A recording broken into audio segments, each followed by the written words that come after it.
Pasé por la casa de mi yerno sin avisar. Entré y me quedé helado. Mi hija estaba de rodilla frente a su suegro. El la agarraba por el pelo, diciendo, te voy a enseñar cómo debe actuar una verdadera mujer en la casa de su marido. Pero antes de empezar, por favor, dale me gusta y suscríbete al canal. Y nos encantaría saber desde qué parte del mundo nos acompaña. Haznoslo saber. Ahora, sumerjámonos en la historia de hoy. El motor de la camioneta hacia tic-tac mientras se enfriaba en la entrada. Esteban Dávila estaba sentado con las manos todavía en el volante, mirando la modesta casa de una planta que su hija compartía con su marido. El sol de la tarde cortaba ángulo duro a través de la fachada, haciendo que todo pareciera descolorido y cansado. 3 semanas. Ese es el tiempo que había pasado desde que Rosa había respondido a su llamada con algo más que respuesta cortante de una sola palabra. Apagó el motor. El silencio que siguió se sintió incorrecto, de alguna manera, demasiado espeso. A través del parabrisa, podía ver el jardín de Rosa, ese con el que había estado tan emocionada la primavera pasada, ahora ahogado por la maleza, con las plantas de tomate marrón y queda contra su jola. Su pecho se tensó. Esteban bajó de la camioneta, su bota de trabajo crujiendo sobre la grava. Su mano todavía olían a aceite de motor a pesar de haberse la lavado 2 veces antes de salir del taller. Había cerrado temprano, algo que nunca hacía en Juve. Pero el nudo en su estómago había estado allí toda la semana, apretándose cada vez que la voz de Rosa en el teléfono sonaba más pequeña, más distante. La reja lateral estaba ligeramente entreabierta. Empujó para abrirla, y las bisagras chirriaron. El patio trasero estaba tranquilo, excepto por el zumbido de la unidad de aire acondicionado de un vecino. El carro de Rosa estaba en la cochera, así que ella estaba en casa. Eso debería haber sido tranquilizador. No lo fue. Se acercó a la puerta lateral, la que daba a la cocina. Rosa solía dejarla sin llave durante el día cuando estaba en casa, confiando en el vecindario, confiando en todo. Su mano encontró el pomo. Giró. En el momento en que entró, él lo escuchó. La voz de un hombre, no la de Luis, más profunda, más áspera. Las palabras eran indistintas al principio, amortiguada por el pasillo, pero el tono cortaba a través de todo lo demás. Afilado, cruel, goteando algo que hizo que los músculos de Esteban se pusieran rígidos. Se movió por la cocina sin pensar, pasando los platos en el fregadero, pasando las cortinas descoloridas que Rosa había colgado el año pasado. Su pulso tronaba en su oído, pero su respiración se mantuvo controlada, constante. Ano de mantener la compostura durante la enfermedad de su difunta esposa le habían enseñado a funcionar a través del miedo. El pasillo se abría a la sala de estar, y allí estaba, el momento que dividiría su vida en un antes y un después. Rosa estaba de rodillas sobre la alfombra beige. Su rostro estaba contorsionado, no de dolor, sino de algo peor. Humillación. Terror. Un hombre estaba de pie sobre ella, con su grueso dedo enredado en su cabello, tirando de su cabeza hacia atrás en un ángulo que hizo que la visión de Esteban se volviera blanca en los bordes. Leonardo Pérez, el suegro de Rosa, de 62 años, de pecho robusto, con el tipo de cara que siempre parecía estar al borde de la ira. Su camisa de franela estaba remangada hasta los codos, y su agarre en el cabello de Rosa era tan fuerte que Esteban podía ver la tensión en su antebrazo. Te voy a enseñar cómo debe actuar una verdadera mujer en la casa de su marido. La voz de Leonardo era baja, vibrando con falsa rectitud. Esta contestación, esta falta de respeto, se termina hoy. Me voy. La hija de Esteban estaba llorando, no solozando, sino con la grima silenciosa corriendo por su mejilla. Su mano estaba presionada contra la alfombra, temblando. Luis Pérez, el marido de Rosa, el hombre con el que se había casado hace 3 años en una ceremonia llena de flor blanca y promesa estaba cerca de la puerta de la cocina, con los brazos cruzados, mirando. Sur Ostrono estaba enojado ni angustiado. Estaba inexpresivo, complice. La voz de Esteban cortó la habitación como una cuchilla. Sueltala ahora mismo. Tres cabezas se giraron. El agar de Leonardo se aflojó, pero solo ligeramente. Luis se endrezó, dejando caer los brazos a los costados. Los ojos de Rosa encontraron los de su padre, y algo se rompió en su expresión. Alivio, vergüenza y esperanza desesperada, todo a la vez. Esteban dio un paso adelante. Su mano no temblaban. Eso le sorprendió. Colgaban suelta a su costado, lista, pero no cerrada en puño. Su voz salió uniforme, controlada, cargando el peso de cada onza de moderación que estaba usando para no cruzar la habitación y romper el brazo a Leonardo Pérez. Dije que la suelte. Leonardo soltó el cabello de Rosa y dio un paso atrás, su expresión cambiando a algo que podría haber intentado parse casual, inocente, como si Esteban acabara de entrar en una conversación amistosa. La transición fut tan suave que resultaba répugnante. Esteban, el tono de Leonardo era casi jovial. No sabía que iba a pasar por aquí. Levantat, Rosa. Esteban no miró a Leonardo. Mantuvo su ojo en su hija. Busca tu zapato. Te viene a casa conmigo. Rosa comenzó a levantarse, su movimiento tembloroso. Luis se movió entonces, dando un paso adelante con las manos levantadas en un gesto apaciguador. Papá, esto no es lo que parece. Rosa y yo solo estábamos. Ella se puso un poco emocional. Y papá estaba tratando de ayudar a calmarla. La voz de Luis tenía esa misma calidad ensayada que usaba cuando trabajaba en la oficina de seguros. Suave y practicada. Es un desacuerdo familiar. Eso es todo. Los ojos de Esteban finalmente se movieron hacia su yerno.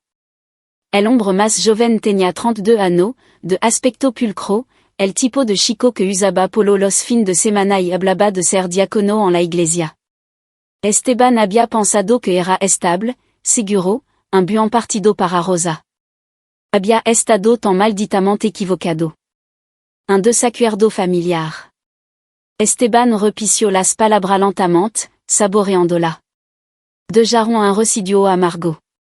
Miró de nuevo a Leonardo, quien ahora estaba de pie con los pulgares enganchados en las trabillas de su cinturón. Barbilla arriba. ¿Es así como la ma agarrar a una mujer por el pelo? Esteban, está exagerando, la voz de Leonardo tenía un filo ahora. Rosa necesita aprender. Ella se va ahora. Algo en el tono de Esteban hizo que ambos hombres Pérez dieron un paso atrás. No fut fuerte.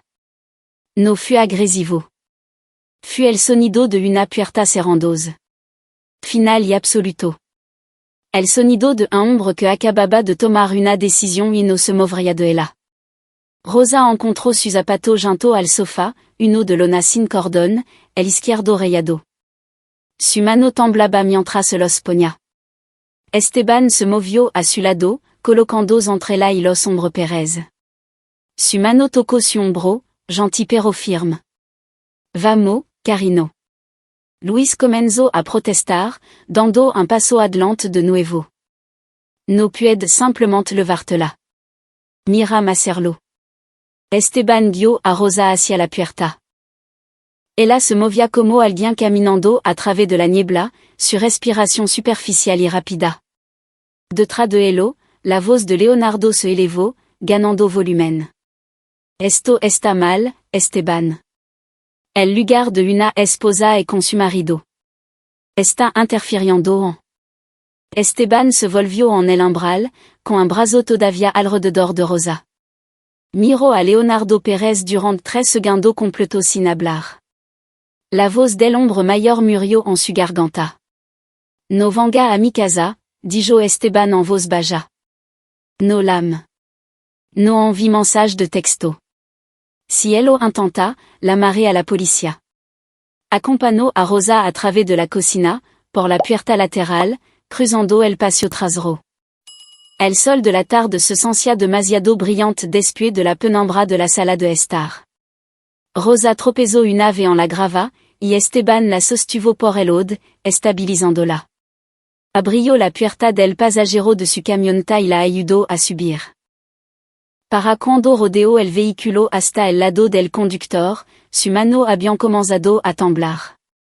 Apretó el volante con fuerza mientras salía de la entrada, con los nudillos blancos.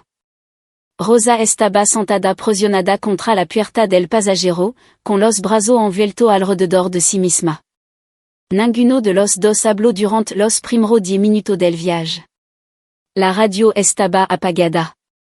El único sonido era el motor de la camioneta y el susurro ocasional del tráfico que pasaba en dirección opuesta. La mente de Esteban estaba acelerada, pero su rostro permanecía tranquilo. Había aprendido eso durante los años de hospital con su esposa, como mantenerse firme cuando todo por dentro estaba gritando. Como ser la roca cuando el mundo se desmoronaba. Pero esto era diferente. La imagen de Rosa de rodilla, la mano de Leonardo en su cabello, seguía repitiéndose. Cada vez que se repetía, el agarre de Esteban en el volante se apretaba. Forzó a su mandíbula a relajarse. Forzó a su respiración a mantenerse uniforme. Cuando entraron en su entrada, Rosa finalmente habló. Lo siento. Su voz era apenas audible, en carne viva. Esteban apagó el motor. La miró, realme la miró por primera vez desde que se habían ido.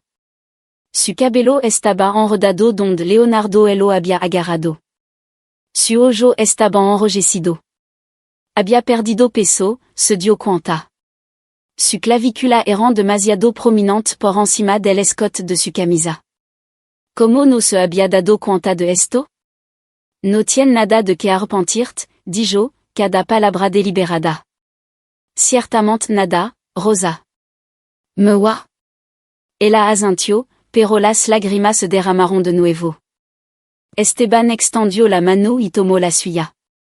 Estaba fría a pesar del calor del día. Vamos, entremos. La mesa de la cocina había sido el lugar favorito de su esposa.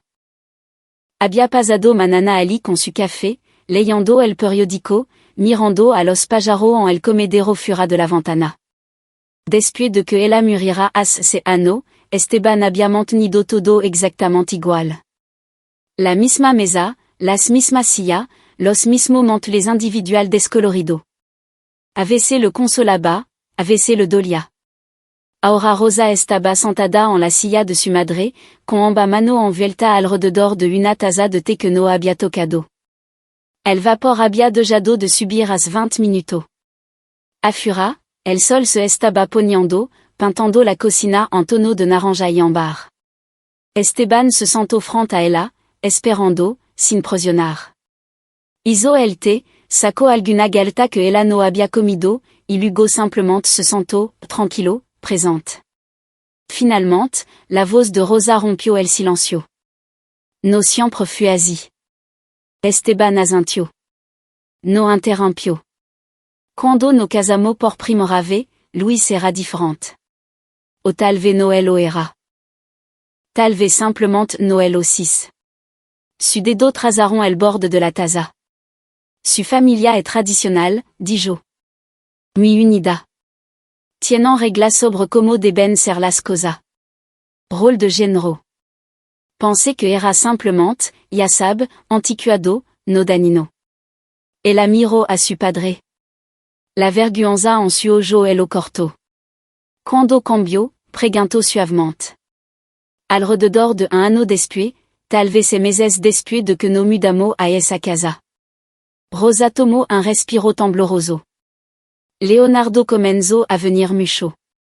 Se sentaba en nuestra mesa de la cocina y hablaba con Luis sobre cómo administrar un hogar.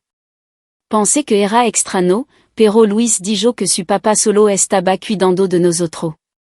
La mandíbula de Esteban se tensó, pero mantuvo su expresión neutral. ¿Qué tipo de administración? Todo. La palabra salió amarga.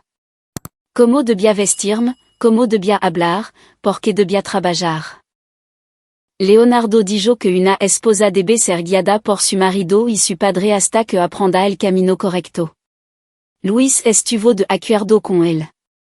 Cada vez que dejaba la taza, su mano comenzaba a temblar de nuevo. Luego empeoró. Luis se hizo cargo de su cuenta bancaria. Dijo que él manjaría el dinero porque ese es el trabajo del hombre. Empezó a leer mi mensaje de texto, revisando mi ubicación en mi teléfono. Si él lo cuestionaba, me miraba de esa manera. Se apagó, mirando algo que Esteban no podía ver. ¿Qué manera? Como si él lo hubiera decepcionado. Como si estuviera fracasando en ser una esposa. Su voz se quebró. Y Leonardo, él comenzó a corregirme.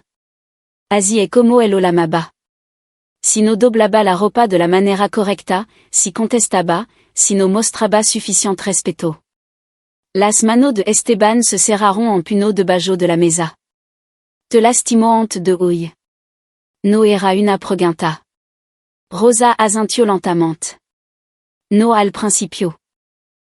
Al principio, era solo agarrarme el brazo demasiado fuerte, arranconarme cuando me estaba sermoneando. Luego, hace unos meses, le dije a Luis que quería visitarte por tu cumpleaños. Y Leonardo se enojó. Dijo que estaba poniendo a mi familia de nacimiento por encima de mi verdadera familia. Me empujó contra la pared. No es lo suficientemente fuerte como para dejar moretón, pero es lo suficientemente fuerte como para dejar claro su punto. Las palabras seguían saliendo más rápido ahora, como una presa rompiéndose. Luis me dejó encerrada afuera una vez. Era febrero. Había levantado la voz durante una discusión, y él dijo que necesitaba enfriarme. Me quedé en el pórtico durante 2 horas antes de que me dejara volver a entrar. Leonardo dijo que era bueno para mí, que necesitaba aprender consecuencia. Esteban sintió algo frío y duro asentándose en su pecho. No rabia, no todavía. Algo más calculado, más permanente. Line tu mensaje, dijo. Por eso dejaste de escribirme. Luis revisa mi teléfono todas las noches. Si borro algo, él lo sabe. Rosa se secó los ojos con el dorso de la mano. Traté de llamarte hace una semana desde el trabajo, pero se enteró. No me golpeó, pero él. Él tomó las llaves de mi carro. Dijo que no se podía confiar en mí para conducir sola. Leonardo lo apoyó, dijo que era liderazgo protector. Hoy, dijo Esteban con cuidado. ¿Qué pasó antes de que yo llegara? El rostro de Rosa se puso pálido. Pregunté si podía tener 500 pesos para comestible. No habíamos quedado sin leche, y Luis tenía la tarjeta de débito. Leonardo estaba allí y él. Él se enojó tanto. Dijo que pedir dinero era una falta de respeto. Debería haber planeado mejor. Traté de defenderme, y él me agarró del pelo y me forzó hacia abajo. Dijo. Su voz bajó a un susurro. Dijo que me iba a enseñar cómo se comporta una verdadera mujer en la casa de su marido. La habitación quedó en silencio excepto por el tic-tac del reloj en la pared. Esteban miró a su hija, esta persona que él había criado, que había sido brillante, divertida y valiente, reducida a este caparazón tembloroso y apologético. Nada de eso es amor, pensó. Pero no él lo dijo todavía. En cambio, hizo una pregunta más. Rosa, ¿quiere volver allí? Su respuesta llegó de inmediato, desesperada. No Dios, no. Papá, por favor, no me haga volver. No lo haré. La certeza en su voz detuvo su espiral. Te quedará aquí todo el tiempo que necesite. Para siempre.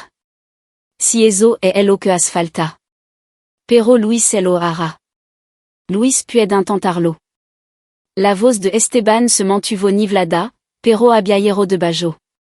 Ambos pueden intentarlo, pero mi hija, y no voy a dejar que nadie te lastime de nuevo. Rosa se rompio en tons. Realme se rompio. No las lágrimas silenciosa de hante, sino soloso profundo y desgarrador que sacudian todo su cuerpo. Esteban rodeó la mesa y la tomó en su brazo, sosteniéndola como él lo había hecho cuando era pequeña y el mundo la asustaba. Pero esto no era una rodilla raspada o un mal sueño.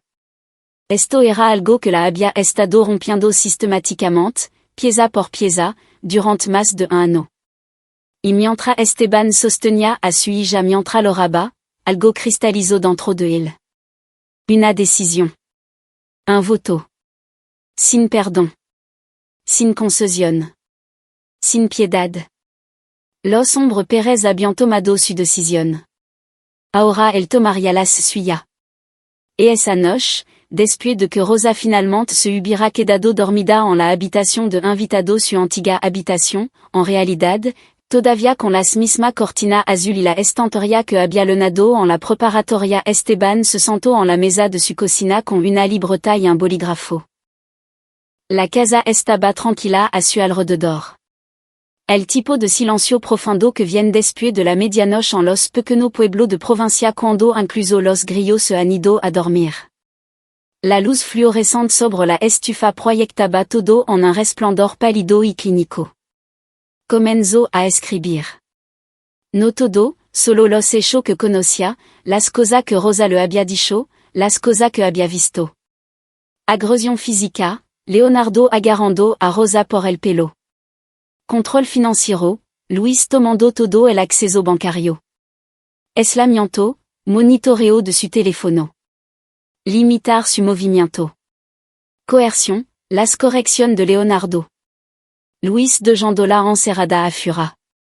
Amenaza implícita sobre consecuencia y respeto. Esteban miró la lista. Parecía cruda en el papel, clínica, pero debajo de cada línea, podía ver la cara de Rosa, escuchar su voz quebrantosa mientras describía ser empujada contra las paredes, agarrada, monitoreada, controlada. Su mano se movió a la parte supérieure de la página y escribió una línea más. Intentarían recuperarla. Porque lo harían. Hombre como Leonardo y Luis no soltaban el control así como así. Vendrían aquí. Harían demanda. Probablemente trarían a toda la familia Pérez. Pintarían a Esteban como el villano. Alegarían que él estaba poniendo a Rosa en su contra. Necesitaba estar listo. Esteban sacó su teléfono y abrió una aplicación de nota. Inició una nueva línea de tiempo. Ano 1, el matrimonio parece normal. Ano 2, aumento de la participación de Leonardo. Comienza el control de Luis. Ano 3, escalada. Intimidación física. Aislamiento. La agresión de hoy. Pensó en el último ano, obligándolos a recordar las escenas que había descartado. Rosa cancelando las escenas de los domingos en el último minuto. La forma en que había comenzado a usar solo jean y camisa suelta, nada colorido ya. Como había dejado de hablar de su trabajo, dejado de compartir historias sobre su vida. Pensó que solo se estaba adaptando a la vida de casada, ocupada, distante de la manera en que a veces se vuelven los hijos adultos. Había estado ciego. Esteban dejó su teléfono y se frotó los ojos. El reloj en el microondas marcaba las 2h47 du matin debería dormir.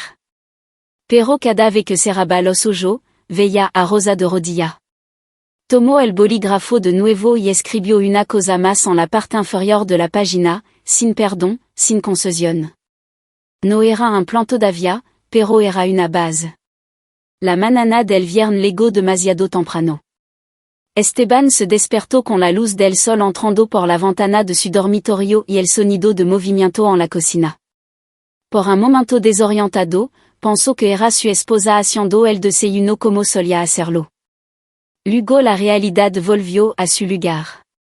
Encontró a Rosa en la estufa volteando hot cake con precisión mecánica. Se había duchado, su cabello húmedo, usando una vieja sudadera que debió haber encontrado en su armario. Los moroton en su cuero cabeludo no eran visible, pero Esteban sabía que estaban allí. No tenía que cocinar, dijo. Ella él lo miró. Quería hacerlo. Me gusta hacerlo cuando es mi elección. El peso de esa frase lo golpeó directamente en el pecho. Se sirvió café y se sentó a la mesa, viéndola trabajar. Los hot que eran perfecto, dorado, esponjoso. Siempre había sido buena en esto, incluso cuando era adolescente aprendiendo de su madre. Comieron en un cómodo silencio durante unos minutos. Luego Rosa habló, su voz pequeña. Van a venir aquí, ¿verdad? Probablemente. ¿Qué va a hacer? Esteban tomó un sorbo de café, considerando su respuesta. Nada para ello que no esté preparado. Pero Rosa, necesito preguntar. ¿Quiere presentar cargo por ello que hizo Leonardo? Ella se congeló, quand elle tenait d'or a medio camino de su boca. Yo. No lo sé. No tiene que decidir ahora mismo, pero deberíamos documentar todo. Foto, declaración, cualquier cosa que pruebe lo que ha estado sucediendo. Mantuvo su tono gentil pero firme, por si acaso. Rosa dejó su tenedor. Luis dirá que esto mintiendo. Entonces nos aseguramos de que la verdad si más fuerte que su mentira.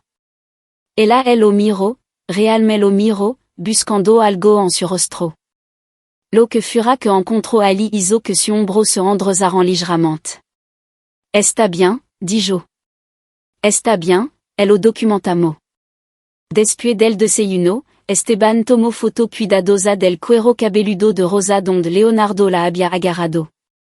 El área estaba sensible, ligeramente hinchada, con leve morotón comenzando a mostrarse. Luego hizo que escribiera todo lo que pudiera recordar, fecha, incidente, testigo, cualquier cosa que pudiera ser útil. Al mediodía, su teléfono comenzó a vibrar. Texto de un número que no reconoció. Esteban, soit Luis. Por favor la mam. Necesitamos hablar sobre Rosa. Lo borró sin responder. 5 minutos después, otro mensaje de texto. Papa dice que está siendo irrazonable. Rosa pertenece aquí con su familia. Esteban le mostró a Rosa los mensajes. No voy a responder, pero necesito tu permiso para bloquearlo. Ella asintió rápidamente. Hazlo. Bloqueó el número. Luego llamó al lugar de trabajo de Rosa, una clínica veterinaria donde trabajaba como recepcionista. Habló con su supervisora, una mujer llamada Julieta, que había contratado a Rosa justo al salir de la universidad. Julieta, soit Esteban Davila, el padre de Rosa. Ha habido una emergencia familiar y Rosa necesita un tiempo libre. Hubo una pausa. ¿Está bien? Lo estará. ¿Puede trabajar con nosotros en esto? Por supuesto, Esteban. La voz de Julieta bajó. He estado preocupada por ella durante meses. No ha parecido ella misma. Su pecho se tensó. ¿Qué quiere decir? Ha estado ansiosa, asustadiza. Un par de veces las 6 lorando en la sala de descanso, pero cuando pregunté, dijo que todo estaba bien. Su marido comenzó a recogerla del trabajo en lugar de dejarla conducir ella misma. Pensé que era extraño, pero no es tu lugar preguntar. Exactamente. Julieta suspiró. Dile que se tome todo el tiempo que necesite. Su trabajo estará aquí cuando esté lista. Después de la llamada, Esteban encontró a Rosa en su habitación, sentada en el borde de la cama con su teléfono en las manos. Tu jefa envió su apoyo, dijo, y tiene tiempo libre aprobado. Rosa asintió distraidamente, todavía mirando su teléfono. Luis está llamando. No conteste. Seguirá llamando. Esteban se sentó a su lado.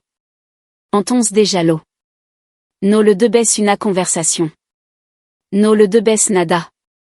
Ella apagó el teléfono y lo puso en la mesita de noche como si pudiera morderla.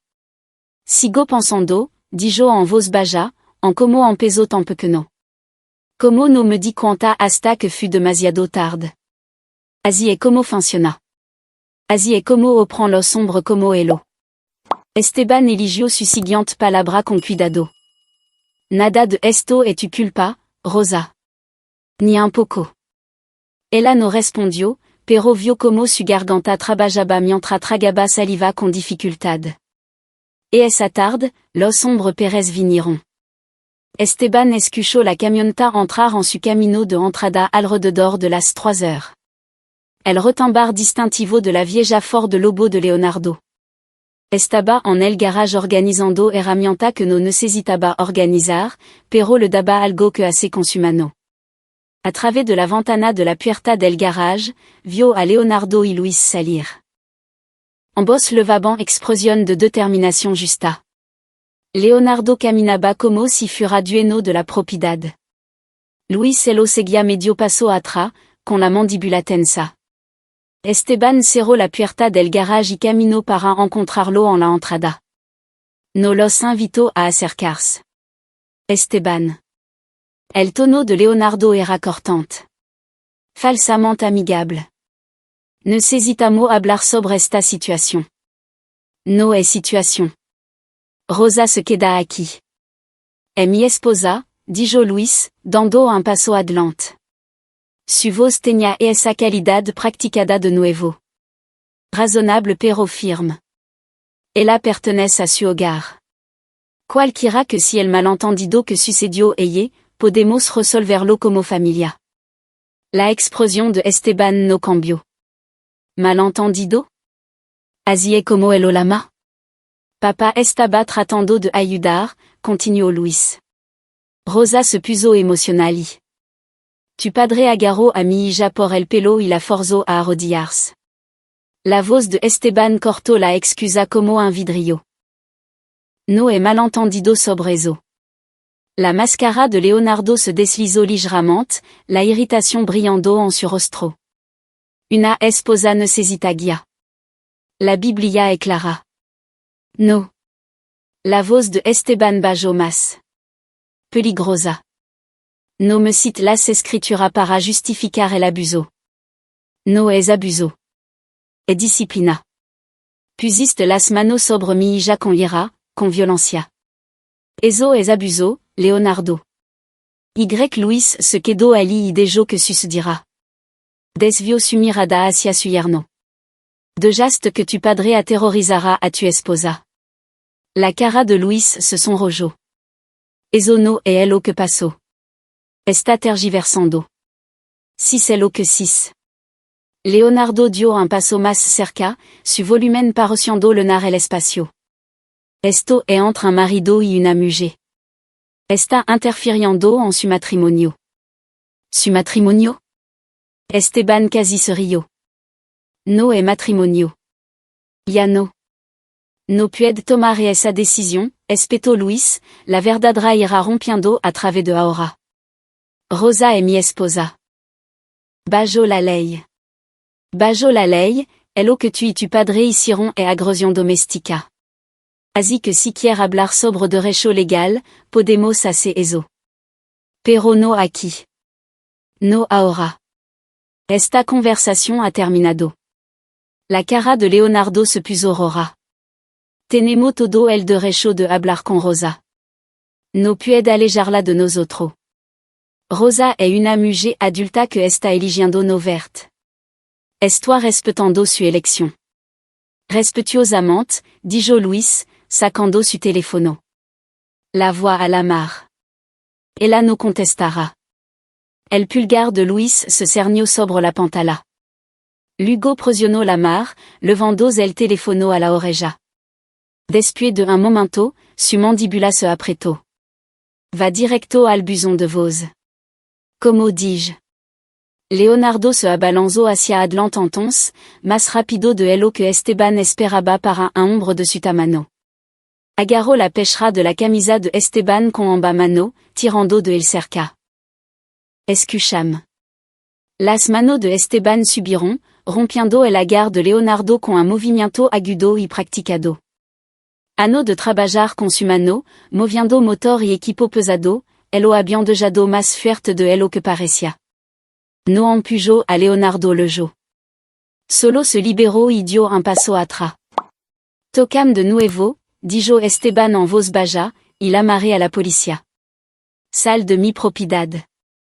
Por un momento, Leonardo parecía que podría golpear. Esteban el vio en la forma en que sus hombros se juntaron, la forma en que su mano se cerraron en puño. Luis agarró el brazo de su padre. Papa, vamos. Leonardo se lo sacudió, pero dio un paso atrás. Esto no ha terminado, Esteban. La familia de Rosa. Ella pertenece con nosotros. No, dijo Esteban. No elo has. Se dio la vuelta y caminó hacia su puerta principal, la abrió, entró y cerró con llave detrás de él. A través de la ventana de la sala de estar, vio a los hombres Pérez parado en su entrada durant otro 30 segundos antes de finalmente subir de nuevo a su camioneta irse. Rosa apareció desde el pasillo, con la cara pálida. Escuché. Se anidó. Por ahora. Esteban asintió. Por ahora. Et esa noche, comenzó a hacer la llamada. La primera llamada fue a su hermana, Marisol, que trabajaba como enfermera de trauma en el Centro Médico de Occident en Guadalajara. Ella respondió al segundo tono, su voz cálida pero cansada. Esteban, ¿todo bien? Il la puso al tanto de todo. La agresión, las revelaciones de Rosa, la visita de los hombres Pérez. Marisol escuchó sin interrumpir, su respiración el único sonido en la apnea. Cuando terminó, ella guardó silencio por un largo momento. ¿Cómo está ella? Preguntó finalmente Marisol. Asustada. Avergonzada. Tratando de mantener la compostura. Tien sentido, Esteban. Lo que describiste, eso es control coercitivo de manual, abuso financiero, aislamiento, intimidación física. El patrón de escalada es clásico. Hizo una pausa. ¿Ha visto a un médico? Todavía no. Necesita hacerlo, no solo por documentación aunque eso es importante para su propia salud. Un trauma como este se manifiesta físicamente. Estrés, pérdida de peso, interrupción del sueño, ansiedad. Déjà me alguna llamada. Conozco a alguien en el centro de mujer aquí que se especializa en caso de abuso doméstico. Puede que no esté lista para eso. Entonces vamos despacio. Pero Esteban, necesita entender que la recuperación de este tipo de control le va tiempo. AVC ano. Va a necesitar apoyo. Probablement terapia. Definitivamente évaluation médica. Lo que sí que necesite. Bien. La voz de Marisol se suavizó. Y como está tu aguantando? Estoy bien. No lo está. Puedo escucharlo en tu voz. Está en modo de combat. Ella no estaba equivocada. Esteban miró su mano, recordando la forma controlada en que había roto el agar de Leonardo, la frialdad en su propia voz. La lastimaron, Marisol. Durant meses. Y no me di cuenta. No podría haberlo sabido. Debería haberlo hecho. No te haga eso a ti mismo. Hombre como los Pérez son expertos en ocultar el abuso. Eslan a su víctima, contrôlant la narrativa, hacen que todo parezca normal desde el exterior. Ella exhaló lentamente. Pero Esteban, lo que sí que esté planeando, ten cuidado. Los hombres que pierden el control de su víctima pueden volverse peligroso. Ya tengo cuidado. Lo digo en serio. Documenta todo. Cada mensaje de texto, cada visita, cada amenaza, y considera presentar una orden de restricción. Rosa tiene que decidir eso. Entonces ayúdala a decidir. Porque esto no se detendrá. Hombre como Leonardo no simplement se aljan. Después de colgar, Esteban se sentó en la sala de estar oscura, su teléfono brillando en su mano. Marisol tenía razón. Los Pérez no se detendrian. Escalarian. Tratando de recuperar el control a través de prosion, manipulation au fuerza. Ne sesitaba más que solo buena intención. Ne sesitaba evidencia. Un caso tan solido que cuando le gara el momento, no hubiera lugar para la duda. Abrió una nueva nota en su teléfono y comenzó una lista. Évaluation médica y documentación. Photo de las lesiones. Declaración escrita de Rosa. Registro bancario que muestran control financiero. Mensage de texto de Luis. Declaración de testigo, compañero de trabajo, vecino. Grabación de Rosa describiendo el abuso. Esa última el hizo detenerse. En Jalisco, podía grabar conversación de las que eras parte sin el consentimiento de la otra persona. Si Rosa describía lo que sucedió mientras el grababa, eso sería evidencia admisible. Odiaba el cálculo de elo, la frialdad. Pero esto no se trataba de su comodidad. Se trataba de asegurarse de que la verdad no pudiera ser enterrada bajo las excusas de Luis y la autoridad de Leonardo. A la mañana siguiente, se acercó a Rosa con cuidado durante el desayuno. Quiero grabarte contándome lo que pasó. Todo. Con tu permiso. Ella levantó la vista de su tostada intacta. ¿Por qué? En caso de que elo necesitemos para la policía, para abogado, para protección. No elo haré sin tu consentimiento, y no tenemos que usarlo si no quiere, pero tenerlo podría ayudar. Rosa consideró esto, su dedo tamborileando contra su taza de café. Está bien. Sí, hagámoslo. Se sentaron en la sala de estar, el teléfono de Esteban grabando entre lo en la mesa de café. Rosa habló durante 47 minutos, su voz firme pero tensa, describiendo en detalle la progresión del control, el incidente de intimidación, la violencia escalada. Cuando terminó, su mano temblaba de nuevo. Pero había algo más en su expresión también. Una especie de alivio sombrío. Nunca elo había dicho todo en voz alta dijo. No así. ¿Cómo se siente? Aterrador. Pero también. Más ligero, de alguna manera. Esteban guardó la grabación con un nombre de archivo con fecha y la respaldó en 3 ubicaciones separadas. Luego extendió la mano y apretó la de su hija. Valiente, Rosa. Más valiente de elo que sabe. Ella negó con la cabeza. No sois valiente. De que sucedira durante tanto tiempo. Sobreviviste. Eso es valiente. Antes de que ella pudiera discutir, el teléfono de Esteban vibró. Un mensage de texto de un número desconocido. Esta es Julieta de la clínica. Una de las compañeras de trabajo de Rosa quiere hablar contigo sobre lo que presenció. ¿Puedo darle tu número? Esteban le mostró a Rosa el mensage. Tiene una opción aquí, pero podría ayudar. Rosa asintió lentamente. Dile que sí.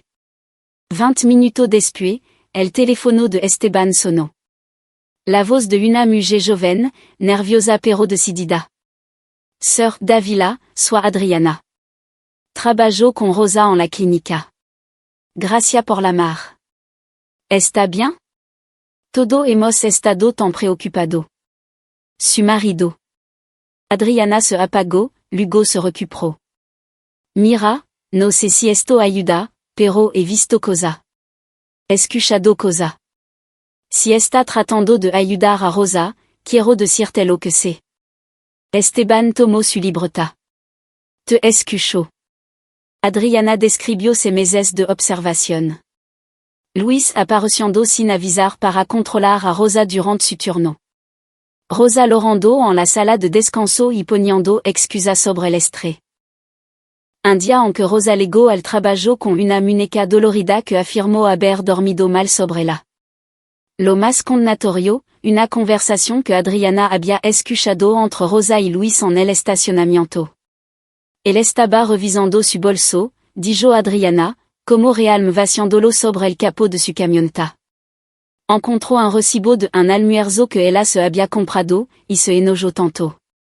Le dijo que estaba desperdiciando recurso familiar y que necesitaba pedir permiso para las compras. Rosa simplement se quedó allí disculpando una y otra vez. Cuando fue esto? As 3 meses. Tal vez a final de junio. Esteban lo anotó. ¿Estaría dispuesta a proporcionar una declaración escrita o testificar si le gars a eso? Absolutamente. Lo que sí que ayuda a Rosa. Do compañero de trabajo más llamaron en los siguientes días. Una mujer que había notado morotón en los brazos de Rosa que ella había ocultado con manga larga en verano. Un hombre que había visto a Leonardo Pérez acorralar a Rosa fuera de la clínica, sermoneándola sobre el comportamiento apropiado mientras Rosa se encogía contra el edificio. Cada conversación añadía otra pieza a la imagen. Y cada una hacía que la determinación de Esteban se endureciera. El domingo, una semana después del incidente en la sala de estar, Esteban estaba en su patio trasero regando el césped y pensando en los próximos pasos. Rosa estaba adentro leyendo. Realmente leyendo, algo que dijo que no había hecho en meses porque Luis pensaba que era tiempo perdido. Un coche se detuvo en la acera. No eran los Pérez. Esteban no reconoció el vehículo al principio. Un sedán Honda más nuevo, verde oscuro. Una mujer joven salió. A mediado de su vin, cabello rubio recogido en una cola de caballo. Parecía nerviosa, mirando alrededor como si comprobara si la seguían. Se acercó a la cerca lentamente. Sœur Davila? Ese soy yo. Soy Nora Pérez. La hermana de Luis. Lo dijo rápidamente, como arrancando una venda. El agar de Esteban se tensó en la mandra. Si está aquí para. No lo estoy. Ella levantó las manos. Por favor, necesito hablar contigo sobre mi familia. Sobre Rosa. Ella estudió por un largo momento. Había algo diferente en ella. Un cansancio en su ojo, una tensión en su hombro. No la certeza agresiva de Leonardo o Luis. Espera aquí. Apagó la mandra y entró. Encontró a Rosa en la sala de estar. La hermana de Luis está afuera. ¿Quiere hablar? La cara de Rosa se puso blanca. Nora? ¿Qué quiere? Dice que quiere ayudar. Pero no tiene que verla. Puedo enviarla luego. Rosa se puso de pie, su libro cayendo olvidado al sofá. No déjame. Déjame hablar con ella. Salieron juntos. Nora estaba junto a la cerca, con las manos metidas en los bolsillos. Cuando vio a Rosa, su expresión se arrugó ligeramente. Rosa. Dio, lo siento mucho. Lo siento por qué? La voz de Rosa era cotlosa. Por todo lo. Por no detenerlo. Por ser parte de esa familia. Nora miró entre lo. He estado tratando de alejarme de elo durante ano. Mi papá es. Él no ha controlado a todo toda la vida. Luis aprendió todo de él. Esteban se cruzó de brazos. ¿Por qué está aquí, Nora? Porque lo que le pasó a Rosa no es nuevo. ¿Y cómo opera nuestra familia? Mi papá cree en la autoridad tradicional, lo que realmente significa que él controla a todo, especialmente a las mujeres. Mi mamá se fue cuando yo tenía 15 años porque no pudo soportarlo más. Luis y yo no quedamos con papá, y él moldeó a Luis en una copia de sí mismo. Eso no excusa lo que hicieron, dijo Rosa en voz baja. Lo sé. No estoy poniendo excusa. Te estoy diciendo que no era la primera persona a la que mi padre ha lastimado, y mi hermano se ha vuelto igual que él. Nora sacó su teléfono de su bolsillo. Tango prueba. Grabación, mensaje de texto, video, cosa que muestran el patrón. Los he estado recolectando porque. Trago saliva con dificultad. Porque siempre supe que alguien los necesitaría. Te los doy a ti. Esteban y Rosa intercambiaron una mirada. Porque, preguntó Esteban. Porque tiene que parar. Porque esto cansada de ver a mi familia destruir a la gente. La voz de Nora tembló. Porque Rosa no se merecía nada de esto. Ninguna de las mujeres que se han casado en nuestra familia lo merecía. Mujer? La voz de Rosa era pequeña, plural. La primera novia de Luis. Ella duró 6 meses antes de irse. Dijo que mi papá la asustaba. Y mi primo mayor se casó con una mujer que duró 2 años antes de solicitar el divorcio. Ella alegó abuso emocional. Pero la familia se unió alrededor de mi primo y la hizo parse inestable.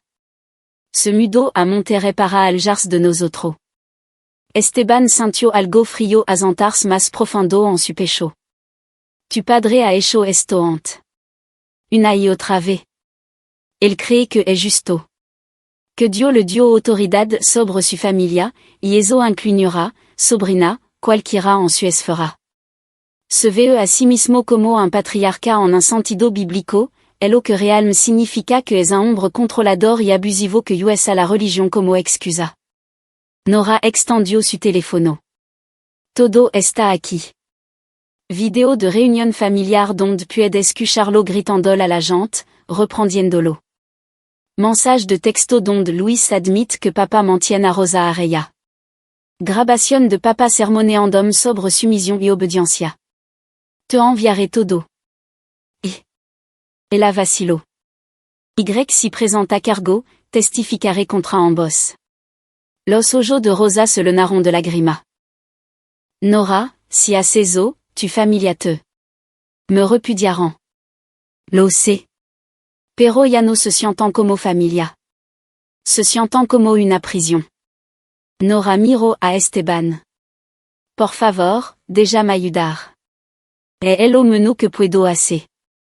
Esteban tomó su número de teléfono y prometió llamar.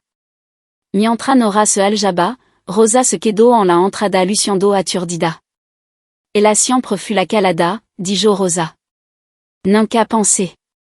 Las víctimas de abuso a menudo se convierten en los defensores más fuertes, dijo Esteban. Ella también ha estado atrapada. Solo que de una manera diferente. Et esa noche, Nora envió más de 23 archivos. Vidéo de Leonardo reprendiendo verbalmente a miembro de la familia en réunion, su voz goteando desprecio. Captura de pantalla de mensajes de texto donde Luis discutia el manejo de Rosa con su padre. Un vidéo particularmente condenatorio de una barbacoa donde Leonardo agarró la muñeca de Nora lo suficientemente fuerte como para dejar marca cuando ella cuestionó una de sus declaraciones. Esteban vio cada archivo metódicamente, tomando nota. El patrón era inconfundible. Leonardo Pérez era un abusador sistemático que había construido toda su estructura familiar alrededor del control, y Luis había aprendido cada técnica. Pero ahora Esteban tenía prueba. No solo la palabra de Rosa contra la de Elo. Múltiples testigos, múltiples incidentes, un patrón que abarcaba a no. Añadió todo a una carpeta encriptada en su computadora portátil y la respaldó en 3 ubicaciones. Luego abrió un nuevo documento y comenzó a esbozar una línea de tiempo. Cada incidente, cada testigo, cada pieza de evidencia, organizada cronológicamente. Le tomó hasta las 2 heures du matin. Cuando finalmente terminó, tenía 17 páginas de abuso documentado que abarcaban 3 años, involucrando a múltiples víctimas con declaración corroborante de ces testigos. Rosa apareció en la puerta de la cocina envuelta en una bata de baño. ¿No puede dormir? Solo terminando algo. Se sentó frente a él, mirando las páginas esparcidas sobre la mesa. ¿Es eso suficiente para hacer que se detengan? Es un comienzo. Esteban encontró su ojo. Rosa, necesito preguntarte algo, y puede decir que no.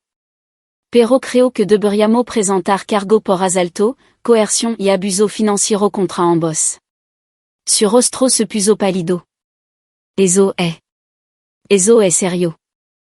Lo que hicieron es serio. Pero si hacemos eso, no e vuelta atra.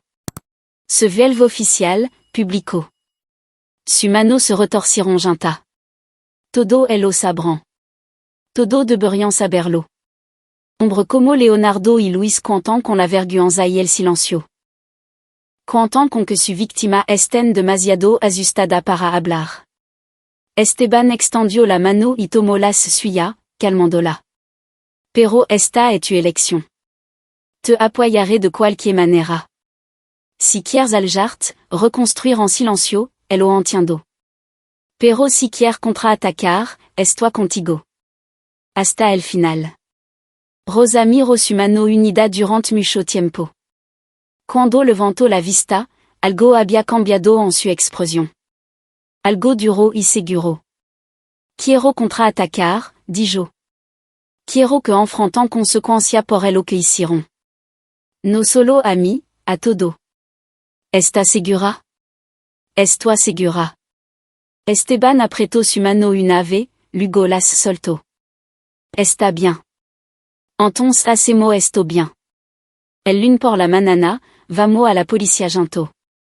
¿Qué? No creerán. Esteban golpeó la pila de papel sobre la mesa. Lo harán. El resto del fin de semana pasó en tensa preparación. Esteban y Rosa repasaron cada detalle, asegurándose de que la línea de tiempo fuera precisa, las declaraciones fueran claras, la evidencia estuviera organizada. Marisol condujo desde Guadalajara el domingo por la tarde para llevar a Rosa a una cita médica privada donde un médico documentó los efectos físicos del estrés prolongado y notó los moretones en curación en su cuero cabelludo. Tu presión arterial está elevada, le dijo el médico a Rosa suavemente. Has perdido 7 kilos desde tu último examen físico. Está mostrando signos de estrés crónico y ansiedad. Todos estos son consistentes con el trauma. El informe médico fue a la carpeta. El domingo por la tarde, Esteban se sentó en su Porsche trasero viendo la puesta de sol sobre San Cristóbal. El cielo estaba amoratado de púrpura y naranja, el aire espeso de humedad. Podía escuchar las conversaciones de los vecinos flotando sobre las cercas, el sonido distante de la televisión de alguien, el ladrido de un perro. Sonido normal de domingo por la tarde. Vida normal. Excepto que nada se sentía normal ya. Manana cambiaría todo. Una vez que presentaron cargo, no habría vuelta atrás. Los Pérez pelearían. Contratarían abogado. Tratarían de pintar a Rosa como inestable, a él como entrometido. Usarían su conexión en la iglesia, su posición en la comunidad, cada ventaja que tuvieran.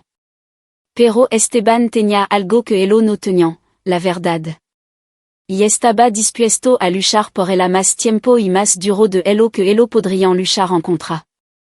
Rosa se unió a él en el Porsche, sentándose en la vieja mecedora de su madre. Nerviosa, preguntó ella. Decidido.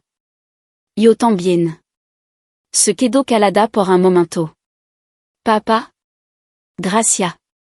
Por no dejarme volver. Por creerme. Siempre, Carino. Siempre. Se sentaron juntos hasta que oscureció por completo, sin hablar. Ambos reuniendo fuerza para ello que venía después. La manana del lune lego gris y fresca, inusual para final de verano en Jalisco. El pronóstico anunciaba lluvia, y las nubes colgaban baja y pesada, volviendo el mundo del color de la piedra. Esteban vestía pantalón de trabajo limpio y una camisa con botón.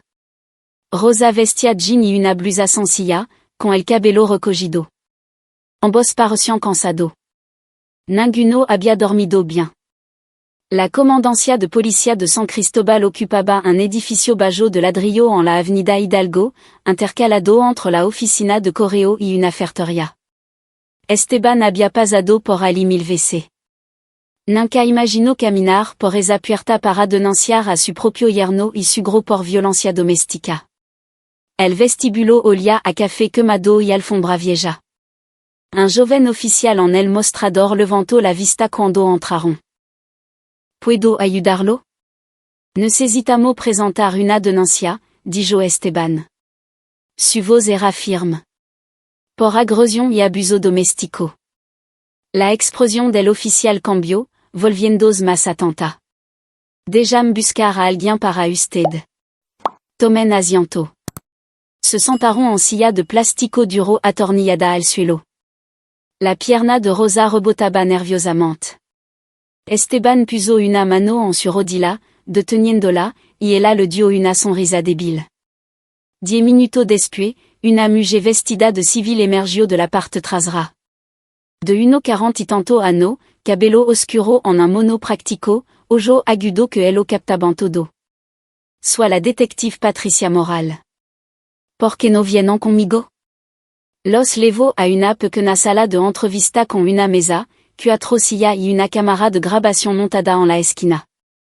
Las paredes eran beige. El suelo era de linoleo rayado.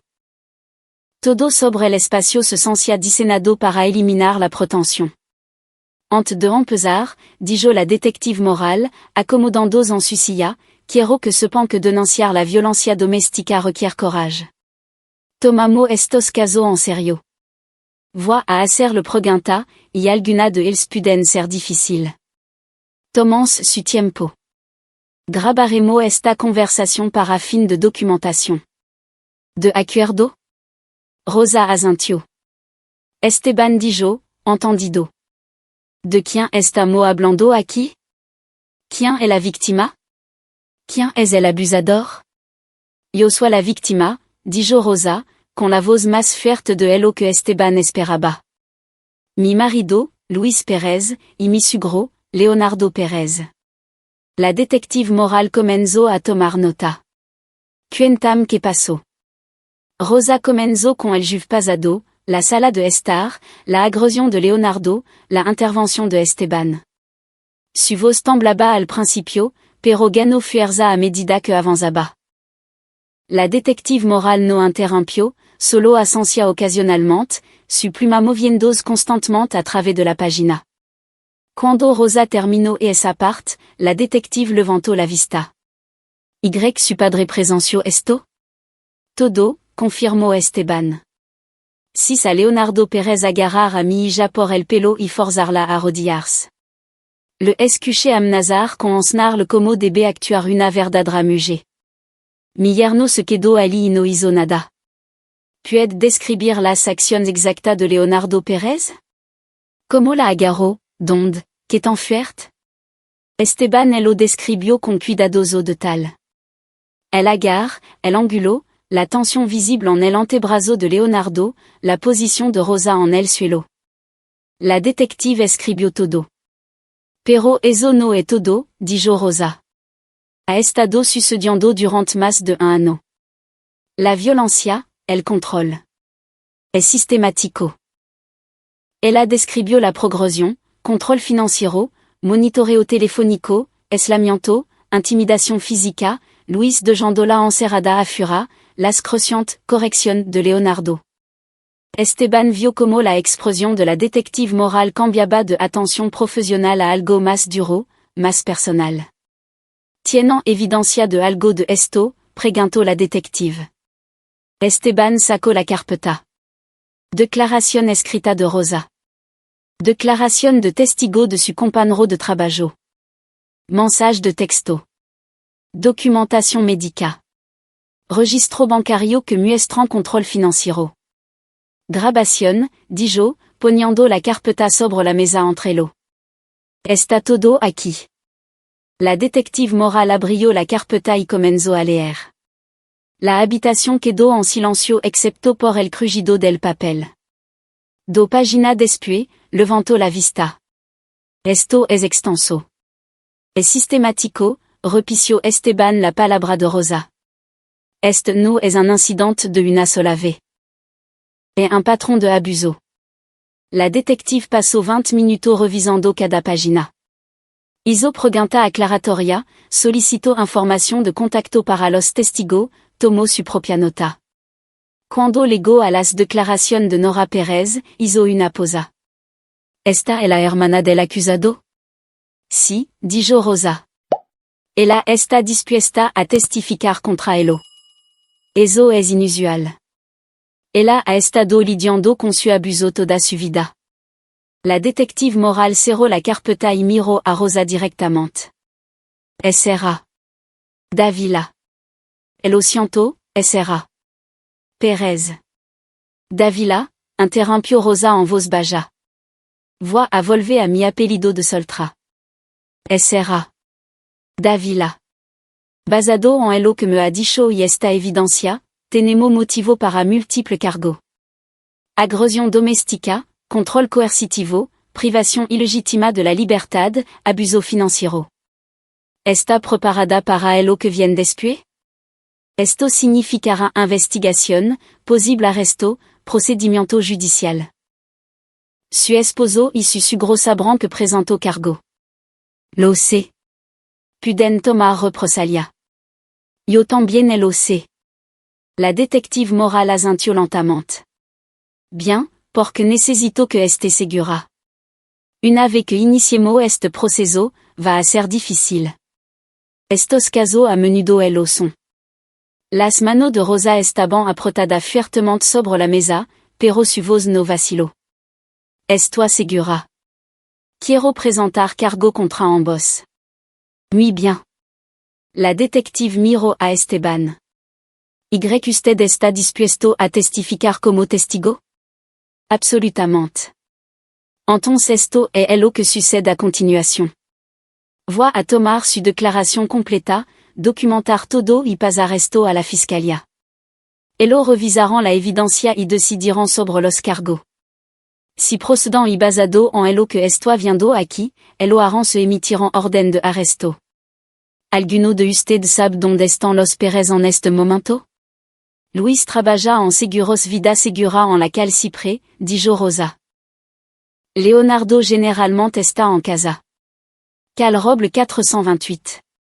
La détective morale lo anotó. Coordinaremos con la patrulla. Cuando hagamos arresto, lo hacemos con cuidado. Sir Davila, le recomiendo que usted y su hija se queden en algún lugar que estos hombres no conozcan durante los próximos días. ¿Tienen algún lugar seguro al que puedan ir? Esteban no había pensado en eso. Mi hermana está en Guadalajara. Eso es probablemente inteligente. Solo hasta que las cosas se calmen. Ella se puso de pie. Necesitaré un par de horas más con Rosa para obtener su declaración completa. Sir Davila, es bienvenido a esperar o volver. Esperaré. Rosa le dio una mirada de agradecimiento mientras la détective morale la levaba a una habitación diferente para la entrevista de Talada. Esteban se sentó en el vestibulo, con su teléfono en las manos, viendo a la gentière y venir. Una mujer presentando una queja por ruido. Un hombre reportando una bicicleta robada. Problema normal para un lune por la manana. Su problema estaba le jeu de ser normal. 3 horas después, Rosa salió luciendo agotada. La détective morale los acompañó a la puerta. No movremos rápido en esto, dijo. Esperen la llamada de la fiscalía dentro de 48 horas. Y será. Davila? Hizo lo correcto. Rosa asintió sin palabra.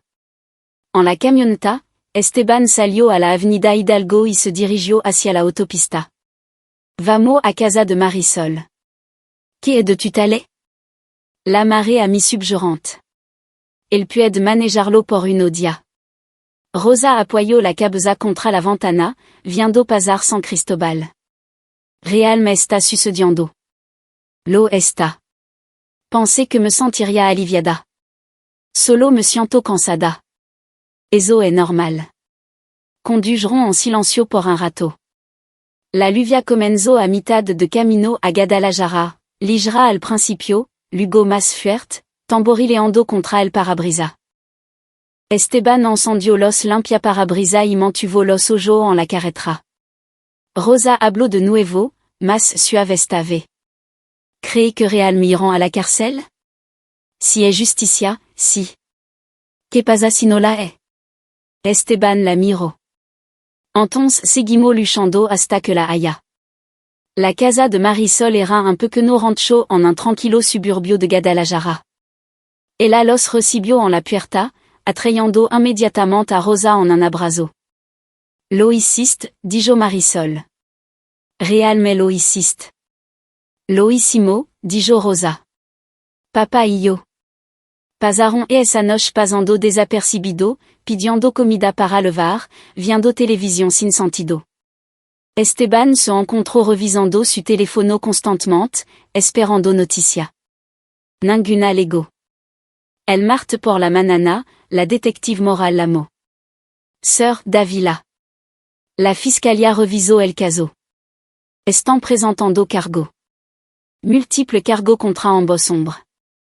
Estamos ejecutando orden de arresto esta tarde. El agar de Esteban se tensó en el teléfono. Donde? Luis Pérez en su lugar de trabajo. Leonardo Pérez en su residencia. Le lamaremos cuando esté hecho. Gracia, détective.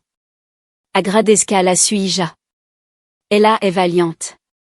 Después de la lamada, Esteban encontró a Rosa en la habitación de invitado de Marisol, sentada en la cama con los brazos envueltos alrededor de su rodilla.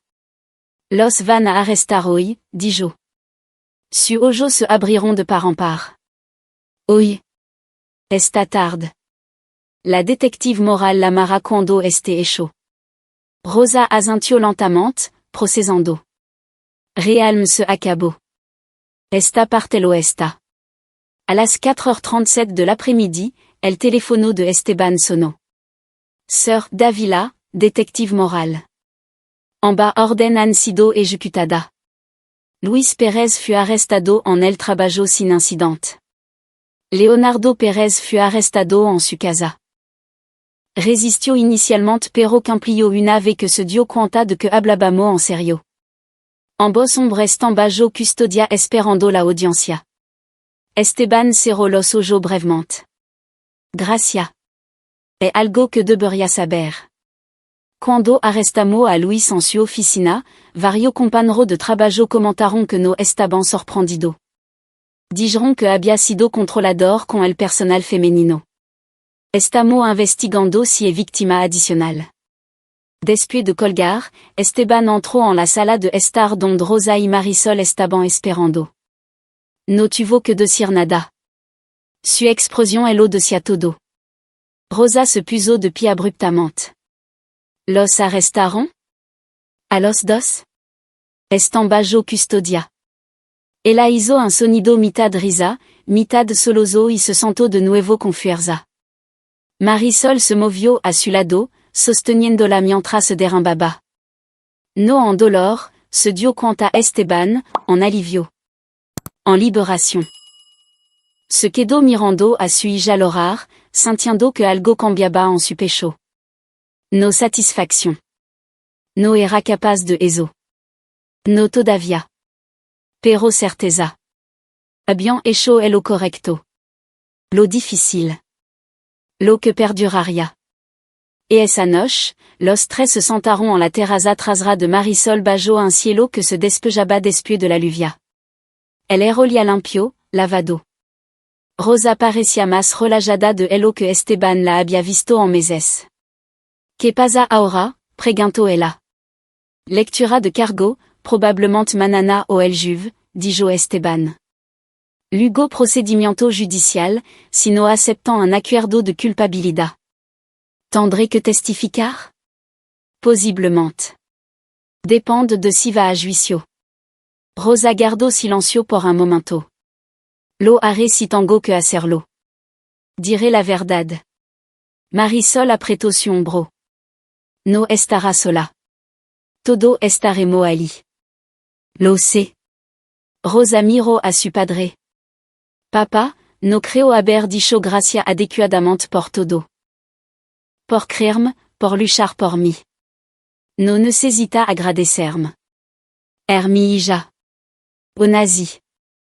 Su voz se quebró ligeramente. Me salvaste la vida. Literalmente. Si no hubiera venido ese día. Esteban no la dejó terminar. Pero él lo hizo. Y está aquí. Y está a salvo. Eso es lo que importa. Se sentaron junto hasta que salieron las estrellas. Tres persona unida por sangre y por batalla, encontrando paz en la calma después de la tormenta. La lectura de cargo ocurrió el jueves por la mañana en el Palacio de Justicia del Estado. Esteban y Rosa se sentaron en la galería, la detective morale cerca. Leonardo y Luis Pérez fueron traídos con mono naranja, esposado de las Munca. Leonardo parecía furioso. Luis parecía sorprendido, como si no pudiera creer que esto estuviera sucediendo. La juez, una mujer severa de 1,60 años llamada Jueza Enriqueta Valdés, leyó los cargos con voz plana y profesional. Leonardo Pérez, se le acusa de agresión doméstica en segundo grado, acoso agravado, intimidation y control coercitivo.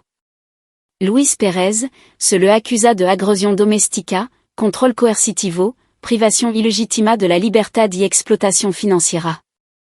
Como se declarant? Su abogado, un hombre de aspecto pulcro en un traje caro, se puso de pie. No culpable de todo los cargos, su señoría. Anotado. La fianza se fija en 1,5 millones de pesos cada uno. La audiencia preliminar está programada para dentro de 3 semanas a partir de hoy. Los ojos de la jueza Valdés se dirigiront a Rosa. Sra. Dávila, et una orden de restriction vigente. Ambos acusados tienen prohibido contactarla o acercarse a menos de 150 metros. Si violent esta orden, llama a la policía inmediatamente. Si, su señoría. Mientras acaban a los Pérez, Leonardo se volvió y cruzó la mirada con Esteban. La mirada era puro veneno, llena de rabia y retribución prometida. Esteban sostuvo su mirada sin parpadear hasta que los alguaciles sacaron a Leonardo de la sala del tribunal. Afura, en los escalones del tribunal, la detective morale le informó. La fiscalía confía. Tenemos evidencia sólida, múltiples testigos y los propios mensajes de texto de los acusados trabajando en su contra. Pero necesito advertirle, su abogado va a tratar de desacreditar el testimonio de Rosa. La pintarán como inestable, alegarán que usted la influenció, tal vez sugerirán motivación financiera. Que lo intentan, dijo Esteban. Tenemos la verdad. La verdad no siempre es suficiente en la corte, Sr. Dávila. Necesita estar preparado para que esto se ponga feo. Ya es feo, dijo Rosa en voz baja. No puede ponerse peor que lo que hicieron. Durant las siguientes 3 semanas, la estrategia de defensa de los Pérez se hizo clara. Su abogado presentó moción alegando que Rosa era mentalmente inestable, que Esteban le había lavado el cerebro, que el control financiero era simplemente una gestión responsable del hogar. Trataron de excluir el testimonio de Nora, alegando sesgo familiar. Nada de eso funcionó. La audiencia preliminar llegó y se fut, el juez encontrando evidencia suficiente para proceder a juicio. La fiscalía ofreció un acuerdo de culpabilidad, cargo reducido a cambio de una declaración de culpabilidad. Leonardo se negó. Luis vaciló, pero finalmente siguió el liderazgo de su padre. Así que fue a juicio. El juicio comenzó en una fresca mañana de noviembre, 2 meses después de esa tarde de lluvia en la sala de estar. El tribunal bulla de actividad, pero la sala 3B estaba tranquila cuando entraron, solo el sonido de zapatos sobre baldosa y papel crujiendo. Esteban se sentó en la primera fila detrás de la mesa de la fiscalía. Rosa se sentó a su lado, vestida con un sencillo vestido azul marino, su mano doblada en su regazo. Había recuperado 2,5 kilos. Los círculos oscuros bajo su ojo se habían desvanecido. Se veía más fuerte. La fiscalía presentó su caso metódicamente. Comenzaron con el testimonio de Esteban, lo que había presenciado ese jueves, la condición de su hija, la marca en su cuero cabelludo. El abogado defensor, un hombre llamado Ricardo Cruz, trató de sacudirlo durante el contrainterrogatorio. Sr. Dávila, ¿no es cierto que desaprobó el matrimonio de su hija desde el principio? No. Nunca tuvo preocupación sobre la familia Pérez? No hasta que sub que estaban abusando de mi hija. O se trataba esto de control? No podía soportar que Rosa tuviera una nueva familia? La voz de Esteban se mantuvo nivelada. Esto se trata de un hombre adulto agrediendo a mi hija en su propia casa mientras su marido observaba. Eso es lo que sis. Eso es lo que pasó. Cruz trató de ponerlo nervioso durante 20 minutos. No funcionó. Esteban había pasado semana preparándose, repasando cada detalle con el fiscal. Sabía lo que había visto, y se negó a ser sacudido de ello. Rosa testificó a continuación. Habló claramente, describiendo el patrón de abuso, la escalada, el miedo. Cruz intentó la misma táctica, sugiriendo que ella era emocionalmente inestable, que había malinterpretado una guía firme como abuso, que había sido influenciada por su padre. Sra. Davila admite que su padre grabó su declaración. No es posible que ella entrenara sobre qué decir?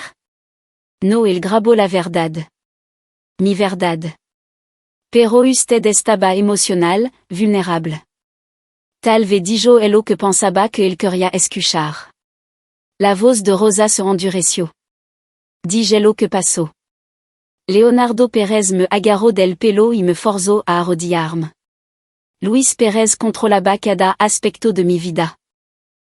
Esos son hechos, no sentimientos. El jurado, ocho mujer y cuatro hombre, observaba atentamente. La fiscalía llamó a los compañeros de trabajo de Rosa. Cada uno describió su deterioro durante el último año, las lágrimas, la ansiedad, los moretones que trataba de ocultar. El testimonio de Adriana sobre la confrontación en el estacionamiento fut particularmente poderoso. Luego Nora subió al estrado. Parecía pequeña en el estrado de los testigos, pero su voz era firme. Describió que bajo el control de Leonardo, viéndolo reprender a su madre hasta que ella huyó, viendo a Luis adoptar la misma táctica. Describió el patrón de abuso de la familia que abarcaba décadas. Cruz atacó su credibilidad viciosamente, sugiriendo que estaba testificando por despecho, que había fabricado evidencia para lastimar a su familia. Pero Nora no se rompió. Había pasado demasiado ano bajo el pulgar de Leonardo para ser intimidada por un abogado. Mi padre es un hombre abusivo, dijo simplemente. Mi hermano aprendió de él. Rosa es una víctima en una larga línea de víctimas. Estoy testificando porque esto necesita parar. La fiscalía reprodujo los videos que Nora había proporcionado. El jurado vio a Leonardo destruyendo verbalmente a miembros de la familia, agarrando la muñeca de Nora, creando una atmósfera de miedo y control. Escucharon los mensajes de texto de Luis admitiendo que su padre mantenía a Rosa a raya. Al final de la primera semana, la defensa estaba luchando. Leonardo subió al estrado para defenderse a sí mismo. Un error. No pudo ocultar su desprecio, su creencia de que tenía el derecho de controlar a su familia. Cuando se le preguntó sobre agarrar a Rosa, dijo, a veces las mujeres necesitan una corrección firme. Es bíblico. Ella estaba siendo irrespetuosa, y yo le estaba enseñando la manera adecuada de comportarse. El fiscal se abalanzó. ¿Cree que tiene el derecho de agredir físicamente a su nuera? No fue agresión. Fue disciplina. La agarró por el pelo y la forzó a arrodillarse. ¿Y esa es su definición de disciplina? Ella necesitaba aprender respeto. Las expresiones del jurado cambiaron. Varias mujeres parecían disgustadas. Luis testificó a continuación, tratando de pintarse a sí mismo como un esposo cariñoso que había sido malinterpretado, pero bajo contrainterrogatorio, admitió monitorear el teléfono de Rosa, controlar su cuenta bancaria, permitir que su padre guiara su matrimonio. Afirmó que todo era por el propio bien de Rosa. Quería Rosa ser monitoreada y controlada, preguntó el fiscal. Ella. Era lo mejor para ella. Y esa no fue mi pregunta. Ella lo quería? Luis vaciló. Ella era mi esposa. Era mi responsabilidad. Entonces, no, ela no lo quería, pero usted lo hizo de todo modo. Estaba siendo un buen esposo. Seguin la définition de su padre. El juicio duró 9 días. En el décimo día, comenzaron los argumentos final. La defensa alegó que Rosa era inestable, Esteban era controlador y los hombres Pérez simplement habían estado tratando de mantener una estructura familiar tradicional que había sido malinterpretada como abuso. La fiscalía no se anduvo con rodeo. La defensa quiere que creyant que esto se trata de un malentendido, de valor tradicional. Pero lo que han escuchado durante los últimos 9 días no se trata de tradición. Se trata de poder, control, violencia. El fiscal hizo un gesto hacia Rosa. Rosa Davila confió en su esposo y su familia. Creyó en su promesa de amor y compañerismo. En cambio, obtuvo abuso sistemático, control financiero, agresión física, aislamiento de su red de apoyo. Esto no es un desacuerdo familiar. Esto es violencia doméstica. Y los acusados deben rendir cuenta. El jurado deliberó durante 6 horas. Cuando regresaron, la presidenta, una mujer de 50 años, se puso de pie y leyó el veredicto. En el cargo de agresión doméstica contra Leonardo Pérez, culpable. En el cargo de control coercitivo contra Leonardo Pérez, culpable. En el cargo de intimidación contra Leonardo Pérez, culpable. Para Luis, en el cargo de control coercitivo, culpable. En el cargo de explotación financiera, culpable. En el cargo de privación ilegítima de la libertad, culpable. Rosa hizo un sonido junto a Esteban. Un jadeo? Un soloso? Il no podía decirlo. Tomó su mano y la sostuvo con fuerza. La jueza Valdés se dirigió a los hombres condenados. Sir Pérez. Sir Pérez. Lo que le hicieron a esta joven representa una profunda traición de confianza y un patrón sistemático de abuso. Este tribunal ha escuchado testimonio que de talent como trabajaron junto para aislar, controlar e intimidar a la SRA. Davila. Su estructura familiar no era tradicional, estaba diseñada alrededor de la dominación y el miedo. La evidencia en su contra es abrumadora. El veredicto del jurado es claro, y este tribunal no tolerará la violencia doméstica en ninguna forma. Fijó la sentencia para 2 semanas después. En la audiencia de sentencia, Leonardo Pérez recibió 4 años. Luis recibió 3.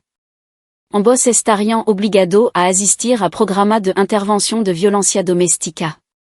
Ambos tendrían prohibido contactar a Rosa durante 10 años después de su liberación. Mientras los alguaciles se los levaban, Leonardo gritó algo sobre que la justicia estaba siendo pervertida, sobre que su derecho estaban siendo violado. Luis simplement parecía roto, entendiendo finalmente lo que había perdido. Esteban sintió a Rosa apoyarse contra él, agotada. Puso su brazo alrededor de ella y la sostuvo. Afuera del tribunal, los reporteros se habían reunido. La detective moral le ayudó a navegar más allá de las cámaras. En el estacionamiento, Rosa finalmente se permitió llorar, lágrima profunda y purificadora que sacudieron todo su cuerpo. Se acabó, dijo entre sollozos. Realme se acabó. Lo está, confirmó Esteban. Lo hiciste, Carino. Te enfrentaste a elo y ganaste. Lo hicimos. Tu y yo. Esteban miró a su hija. Esta persona que había sido destrozada y reconstruida, que había encontrado courage cuando más importaba, que había contraatacado a hombres que intentaron destruir su espíritu. Sí, dijo suavemente. Lo hicimos. La primavera llegó a San Cristóbal con los cornejos floreciendo blanco contra las colinas verdes y el air volviendo suave y dulce. Habían pasado 6 meses desde el juicio. 6 meses de curación lenta y constante. Rosa se había mudado a una pequeña casa de alquiler en el lado oeste de la ciudad, una cabana con un portico de l'entrée y un patio lo suficientemente grande para un jardin. Había plantado tomate de nuevo, y esta ve estaban prosperando. Había vuelto a trabajar en la clínica a tiempo parcial, reconstruyendo lentamente las relaciones con los compañeros de trabajo que testificaron por ella. Había comenzado terapia una hora cada semana con una mujer que se especializaba en recuperación de trauma. El divorcio se había finalizado en febrero. Rosa Davila, legal y completamente. No quedaban lazo con Luis Pérez excepto los recuerdos, y eso se estaban desvaneciendo. Estaba tomando clase nocturna en la universidad, algo que siempre había querido hacer pero que Luis había descartado como frívolo. Literatura e historia del arte, tema que alimentaban su alma. Esteban veía a su hija volver lentamente a ser ella misma. No la persona que había sido antes de Luis, sino alguien nueva, más fuerte, más centrada. Alguien que conocía su propio valor. Un sábado por la tarde a final de abril, Esteban estaba en su parrilla en el patio trasero volteando hamburguesa. Rosa estaba sentada en una de las sillas de jardín, con los pies descalzos sobre la hierba, leyendo un libro para su clase de literatura. La puesta de sol pintaba todo de oro. Papa? Rosa levantó la vista de su libro.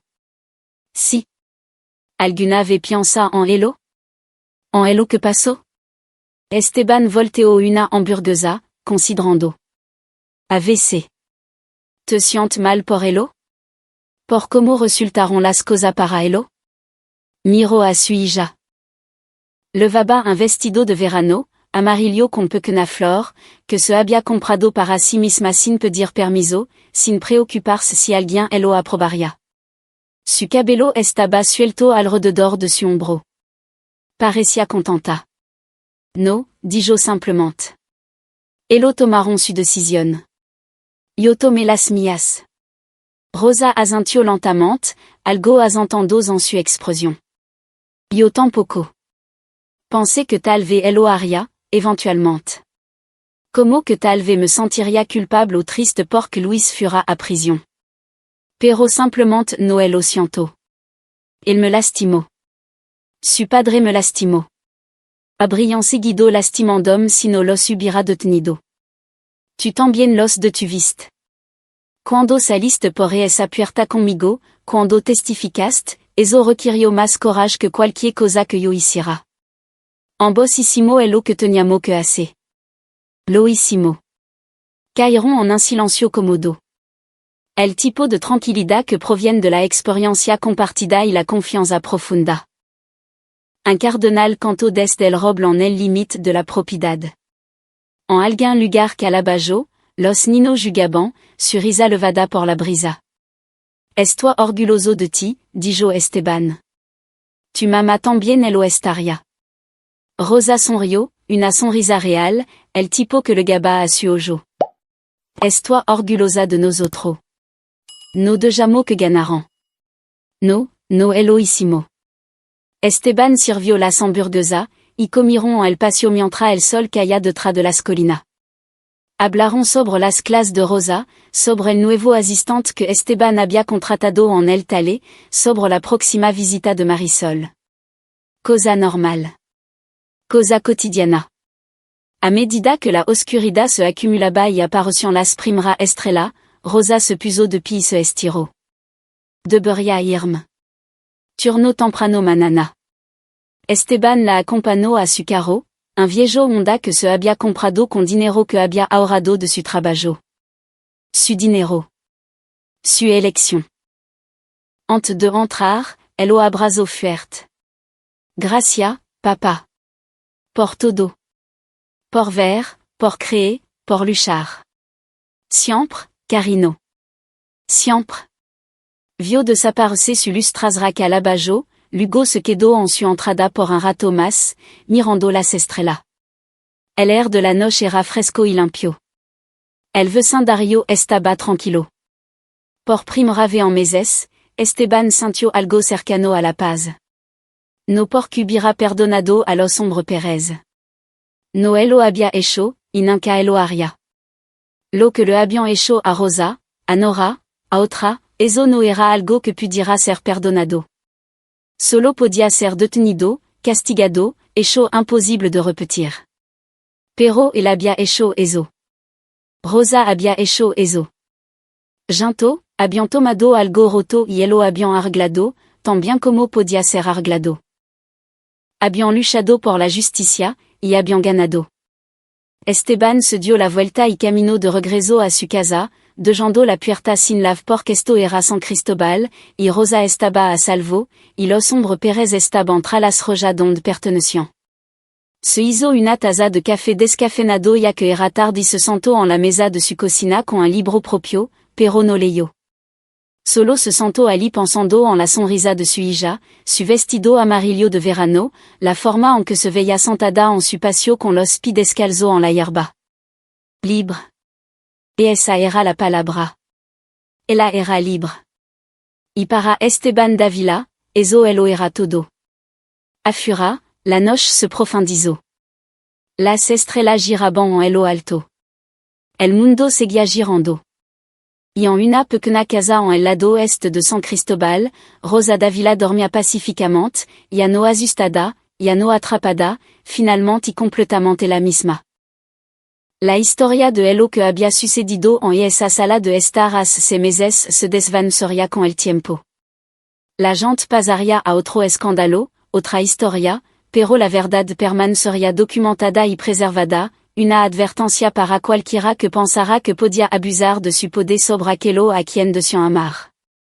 Leonardo y Luis Pérez habían aprendido esa lección de la manera difícil. Y Esteban Dávila había aprendido algo también. Que a veces el amor significa luchar, no con puño o rabia, sino con la verdad y la evidencia y una determinación inquebrantable. Que a veces lo más importante que puede hacer un padre es interponerse entre su hija y el peligro, sin importar el costo. No pagó ningún costo real al final.